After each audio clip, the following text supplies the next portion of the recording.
Uy, maayong buntag. Good news ni sa ato ang mga nanay ug tatay, mga lolog lola kay nagbarayon karon ang pagpaningkamot sa Committee on Senior Citizens nga mapalambo pa ang benepisyong ginadawatan sa mga senior citizen ug usa niini ang pagdugang og 500 pesos sa Universal Social Pension.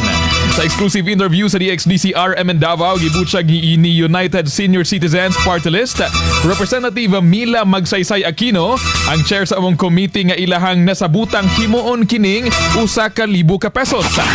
Matod sa kongresista nga walay pili ang mga benepisyo sa maong pensyon kung unsa man ang estado sa ilang kinabuhi. Pasalihiti mo lamang nga sila usa ka senior citizen. Ato paminahon ang pamahayag ni Representative Mila Magsaysay Aquino. Ang Universal Social Pension ay pangkalahatan na ito.